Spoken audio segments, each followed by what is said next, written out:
Hello, my name is Elaine Smith, and I'm here to talk with you about working with spirit to de-stress.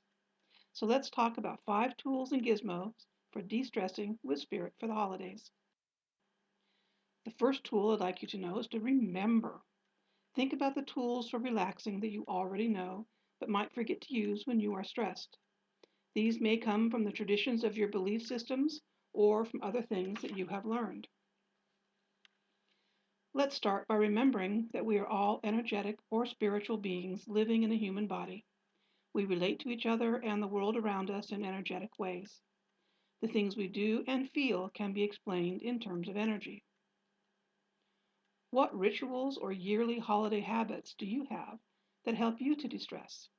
Be careful with this one, because what relaxes one person may be a stress to someone else. Do you enjoy singing Christmas carols, lighting candles or incense, drumming circles, or special holiday foods? What do you do to feel better? Do you get a massage or spend time with friends?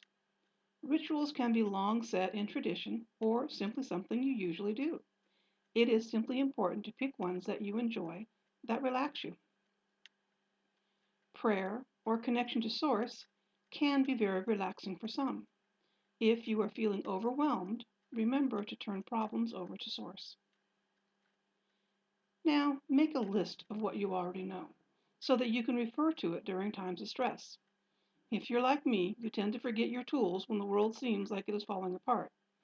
So try giving this list to a trusted friend or partner, someone who can keep it and hang on to it and remind you of all the tools you can do when the world isn't so good. The second tool that I'd like to remind you of is to be yourself. Do you recognize your own energies versus the energies of others? Most of us tend to be at least a little bit empathic. For instance, when you walk into a room of happy people, do you automatically get happy? Or when you're sitting in a room and somebody very depressed walks in, do you automatically just pick up on their feelings? Do you feel the pain of others? Even worse, do you hang on to it? I have a lot of massage clients that come to me, and as they're on the table and we're working together, and they're trying to blame all their aches and pains on and everything else, fibromyalgia, and the doctors have looked and nobody can find reasons. It's really amazing as we start just taking out the energies of other people, how much better they feel. Are you good at reading other people's thoughts? Do your friends and families always pick you to tell their problems to? And do you hang on to their thoughts and feelings? Do you feel others' energy? Is it easy for you to step into someone else's shoes and understand them? And does that experience stay with you?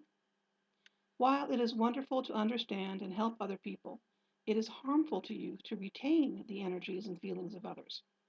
It is very important to find ways to clear yourself of others' energy and learn to be yourself. A good way to do this is to find a space in nature where you can be all by yourself and then let the sun or the waterfalls or the mountain trees refresh you. If you have trouble getting out in nature, try visualizing such a place. The third tool is to set clear boundaries. Because your spirit can get bogged down with others' energy, it is important to choose who gets close to you. Make a concise effort to keep positive, good for you people around you. It's not always possible, but you can try. You can also learn to say no. Make time for yourself and who and what you want in life. When you constantly say yes to everything that is asked of you, finding what you want is difficult to do. And also learn to say yes. It can be very freeing to let go of negative habits that keep you from enjoying life. We all know negative, unhappy people who just always say no to everything. So loosen up and find some of life's pleasures. The fourth tool is healing crystals. Stones and crystals have many traditional uses. Just like everything in this world, each has its own unique energy patterns. These different energy patterns have been used by many traditional cultures for healing and sacred work. Just like the happy and sad people we've talked about earlier, crystals have different energies, and you want to surround yourself with the energies that you want to have in your life. Some stones that can help you reduce stress for the holidays might include chrysocolla. It can take the stress and other bad feelings from your heart and transform it to good. Rose quartz. It's just pure unconditional love, and I don't know anybody that looks at the stone and just doesn't smile. Angelite, to help call in the angels or for your connection to your source. And black tourmaline for protection. This is also good for when you have cell phones or computers or different electronic devices that you're around, to carry black tourmaline with you because it can help reduce the electromagnetic fields and how it affects you. We will talk about a special way to use stones. So to give you a little background knowledge, let's mention some traditional uses of stones set into circle patterns. Here are some ancient and modern examples. Many of you know about Stonehenge and other places like it in Britain. An educated guess says there were about 4,000 built, with maybe 1,300 of those remaining.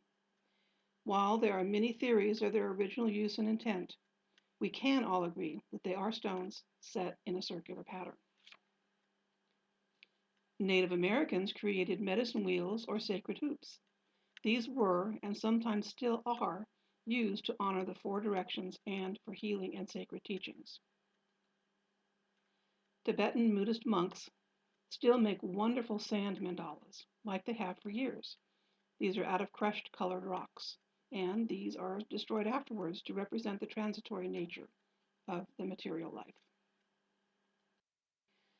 Let's talk about a more modern use of an ancient symbol that is used in modern times to combine and amplify stone energy. The flower of life pattern comes to us from ancient times. It can be seen drawn by the ancients on many ruins around the world. Different ruins may have a variety of versions of this design, but this is the one we use today.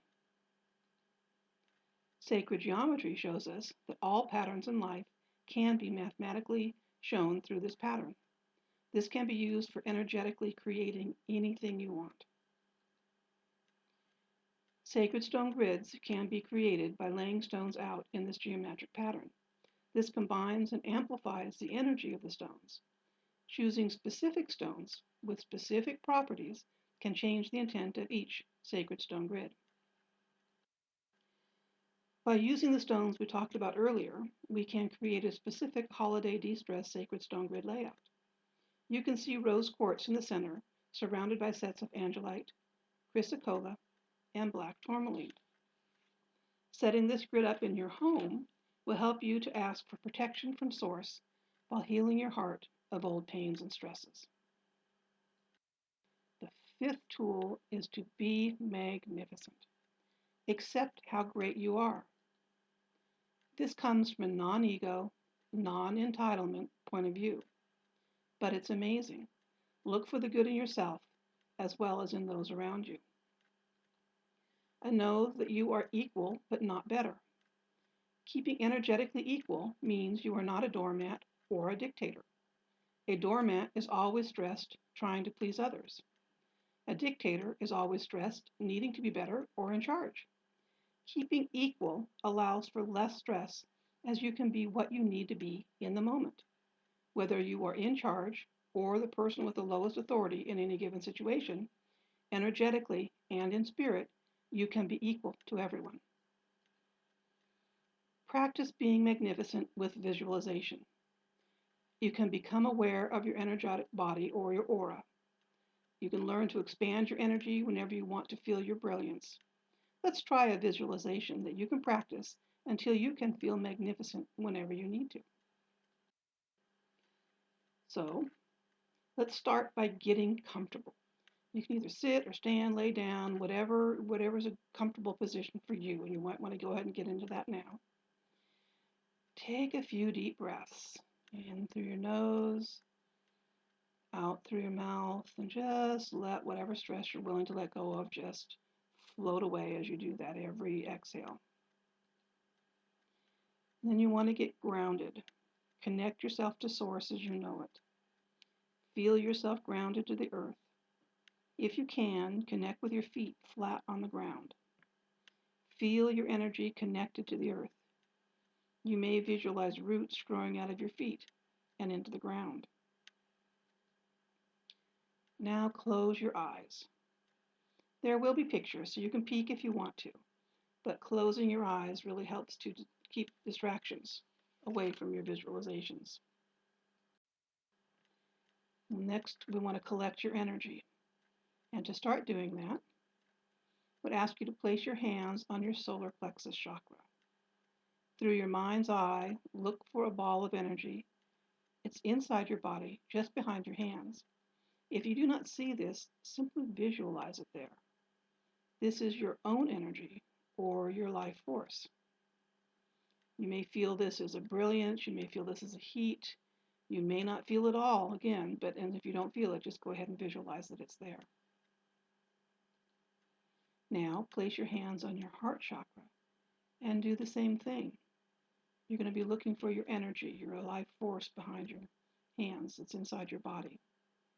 And if you don't feel it, just visualize a ball of energy there that's behind. And then we're going to work on expanding your energy. So allow these two energies from your solar plexus and from your heart to blend into one ball. You are now feeling your life force build from your power and your heart source. Let this ball of energy start to grow. Let it cover and wash over each cell of your body, and let it expand bigger and bigger and grow until it is expanded outside of your body. Now notice your surroundings. Pick an item near to you, perhaps the chair you are sitting in. Notice your surroundings and how big your energy field is compared to the chair.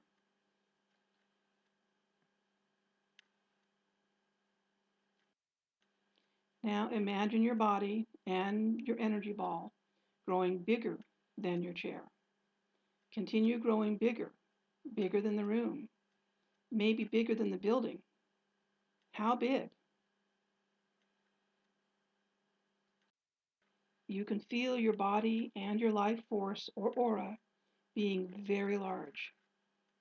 And feel how magnificent you feel as you're just large and you're full of energy and you're full of life. Then once you have that feeling, you can allow your aura to stay large. So you want your energy field to stay large, but you can begin to bring your body back to match the size of. This is how it feels to be heart power centered and magnificent. Notice how you feel. Practice being magnificent and take this energy with you wherever you go. Be able to recall how you feel right now at any moment when you need it. So that we want to come back to the room, kind of feel yourself, open your eyes, kind of be back here. We're done with our visualization. And just in summary, my prescription for you is one, to remember the tools you already know, to be yourself, keep your own energy and not the energy of others, to set clear boundaries, know when to say yes and no, to use the wonderful healing crystals we have to help you feel better, and to use visualization to practice being magnificent. Thank you for listening.